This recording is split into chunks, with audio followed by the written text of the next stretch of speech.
ঢাকা বিশ্ববিদ্যালয়ের একজন শিক্ষক, তিনি রমজান মাসে বিশ্ববিদ্যালয়ের শিক্ষার্থীদেরকে বিশ্ববিদ্যালয় আঙ্গিনায়, যে বিশ্ববিদ্যালয়ে জায়গা দান করেছে একজন মুসলমান নবাব, যে বিশ্ববিদ্যালয় চলে বেশিরভাগ মুসলমানদের করের টাকায়, সেখানে সেই প্রতিষ্ঠানে কোরআনে কারীম তেলাওয়াত করা হয়েছে, তার জন্য শোকজ যিনি জারি করেছেন, তাকে আজকে শিক্ষার্থীরা যে কোরআনে কারীমের তেলাওয়াত শুনিয়েছেন তার কক্ষে গিয়ে, আপনারা দেখেছেন। অবাক করা বিষয় কি জানেন, এদেশের এক শ্রেণীর মিডিয়া এটাকে নিয়ে সমালোচনা করে বলছে যে জোর করে কোরআন শোনানো তো ঠিক না। নীতিবাক্য শুনেছেন? জোর করে কোরআন শোনানো ঠিক না, মনে হয় যে জোর করে আয়নাঘরে নিছি। যারা জোর করে আয়নাঘরে নেওয়ার বিরুদ্ধে কোনোদিন একটা শব্দ বলতে পারে না, তারা এখন আল্লাহর কালাম শুনাইছে একজন মুসলমান দাবিদার মানুষকে, কোনো হিন্দুকেও শোনায় নাই, সেটার বিরুদ্ধে তারা প্রতিবাদ করতেছে জোর করে কোরআন তেলাওয়াত করা ঠিক না। তাহলে জোর করে কোরআন তেলাওয়াত বন্ধ করা ঠিক আছে? রমজানে যখন কোরআন তেলাওয়াত করতে দেওয়া হয় নাই, সেখানে শোকজ জারি করা হয়েছে, সেটা ঠিক ছিল? তাহলে তুমি নিজের বেলায় খুব অধিকারের পরে সোচ্চার, অন্যের বেলায় একেবারে সোচ্চার না। দেখুন, আমাদেরকে মানবাধিকারের কথা বলা হয়, আমরাও মানবাধিকারের কথা বলি, কিন্তু আমরা মানবাধিকার বলতে মিন করি একটা, ওরা মানবাধিকার বলতে মিন করে সমকামিতা, সমকামীদের অধিকার।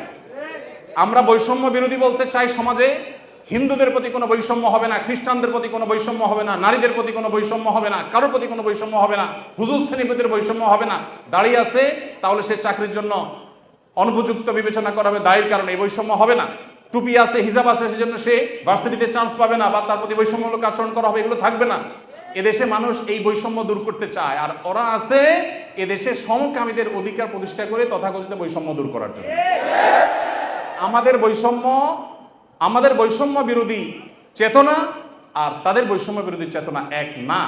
আমাদের বলতে এখানে আমি হুজুর শ্রেণী কথা বলছি না, এদেশের সর্বস্তরের মানুষ যদি গণভোট নেওয়া হয়, সমকামিতাকে এদেশে অধিকার হিসেবে এই বিকৃত যৌনতা চর্চা করে আমেরিকাতে, পৃথিবীর উন্নত দেশগুলোতে যে পরিমাণ ধ্বংস ডেকে এনেছে, সেখানকার রাস্তা রাস্তা অভিভাবকরা নেমেছে প্রতিবাদ করবার জন্য। আপনার একটা ভিডিও, ভাইরাল একটা ভিডিও দেখেছেন, কোন একটা গণমাধ্যমের কোন একটা টকশো বা টেলিভিশনে কোন একটা প্রোগ্রামে বাবার সামনে তার ট্রান্সজেন্ডার একটা মেয়ে আসছে, দেখে ছেলে ছিল সে, সম্ভবত মেয়ে হয়ে গেছে, সেই চিত্র দেখে বাবা যে হাওমা করে কেঁদেছেন, গোটা পৃথিবীর মানুষের বিবেকে আঘাত করেছে।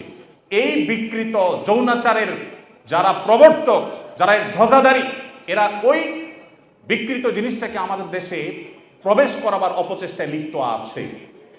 এরা জানে না যে এই স্বপ্ন এই দেশের মানুষ আসলে কখনো বাস্তবায়ন হতে।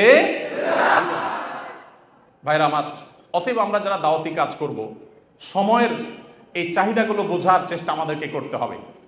আমাদেরকে বিভিন্ন নাস্তিক্যবাদ, ধর্মহীনতার দিকে নিয়ে যাওয়া হচ্ছে, এমন এমন শব্দ দিয়ে, মানব ধর্মের কথা বলে মানুষ হিসাবে আমাদের পরিচয়কে বড় তুলতে হবে, ধর্মীয় পরিচয় বড় বিষয় না।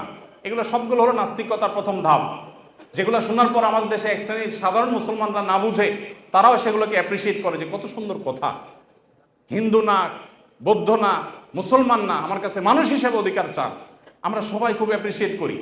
দিন শেষে এটা যে নাস্তিক্যবাদের প্রতি আহ্বান, এটা যে তথাকথিত মানব ধর্মের সেই বস্তাপচা সস্তা আহ্বান, এটা আমরা অনেকে বুঝতে পারছি না। এই জন্য ভাইরা, যারা দাওয়াতি ফিল্ডে কাজ করবেন, আল্লাহর পথে মানুষকে আহ্বান করবেন, বিচক্ষণতার সাথে এবং দূরদৃষ্টির সাথে এই কাজটা সম্পাদন করতে হবে। এই জন্যই তো প্রশিক্ষণের প্রয়োজন, এই জন্যই শেখার প্রয়োজন, এই জন্যই বোঝার প্রয়োজন।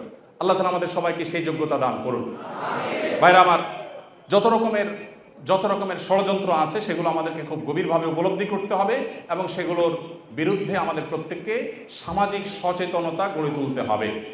এদেশে মানুষ এতটাই ধর্মপ্রাণ যে দ্বীনের কারণে ওলামায়ে কেরামের প্রতি রাষ্ট্রযন্ত্রের কোনো ক্ষেত্রে বৈষম্য কিংবা কোনো ক্ষেত্রে এক শ্রেণীর মিডিয়ার বৈষম্য থাকলেও এদেশের সাধারণ মানুষের অন্তরের গহীনে ওলামায়ে কেরাম অবস্থান করেন।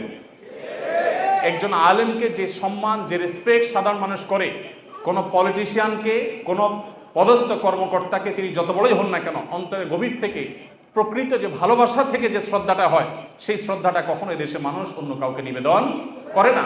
ওলামায়ে কেরামের প্রতি যে ভালোবাসা তাদের আছে, আমি আশা করব দায়িত্বশীলরা সেই বিষয়গুলো মাথায় রাখবেন। এখানে বিদেশিদের কোনো এজেন্ডা তারা পুশ করার অপচেষ্টায় যারা লিপ্ত যেন না হন, সেটা বিনীতভাবে তাদেরকে অনুরোধ করতে চাই। এগুলো যদি করা হয়, এদেশে কোনো মানুষ সেটাকে সহ্য করবে না ইনশাআল্লাহ তাআলা। তাদের যদি সৎ সাহস থাকে সমকামিতাকে বৈধতা দেওয়ার জন্য আইন করার ব্যাপারে গণভোট করুক, আমার তো মনে হয় না যে 1% ভোটও তাদের পক্ষে পড়ার জন্য সম্ভাবনা আছে। ভাইরা আমার, অতএব এই যে যারা আমাদেরকে মত প্রকাশের স্বাধীনতার কথা বলে এবং সবক শিখায়, তারাই যদি আমাদেরকে এমন জিনিস চাপায় দেয় যেটা এদেশের কোনো মানুষ বিশ্বাস করে না, তাহলে এর চাইতে বড় বাক স্বাধীনতা হরমার কি হতে পারে। বিধায় আমরা আশা করব যে যারা দাওয়াতি কাজ করেন তারা এই টোনগুলো বোঝার চেষ্টা করবেন যে আপনাকে বৈষম্য বলতে কি বোঝাচ্ছে, মানবাধিকার বলতে আপনাকে দিয়ে বলাচ্ছে কি, আর তার মতলবটা কি, এটা বোঝার চেষ্টা আমাদেরকে করতে হবে। এরপর যে পয়েন্টটা বলবো তা হলো দাওয়াতি কাজ যারা আমরা করবো ইনশাআল্লাহ, দাওয়াতে ফিল্ডে যারাই কাজ করবো ইনশাআল্লাহ, তারা সবসময় একটা জিনিস মাথায় রাখবো যে পুরুষদের পাশাপাশি আমাদের অনেক মেয়েদের মধ্যে দায়ী তৈরি করতে হবে। আমাদের দেশে নারীদের মধ্যে দাওয়াতি কাজ করবার মতো সেরকম মহিলা দায়ী, উপযুক্ত দায়ী নাই।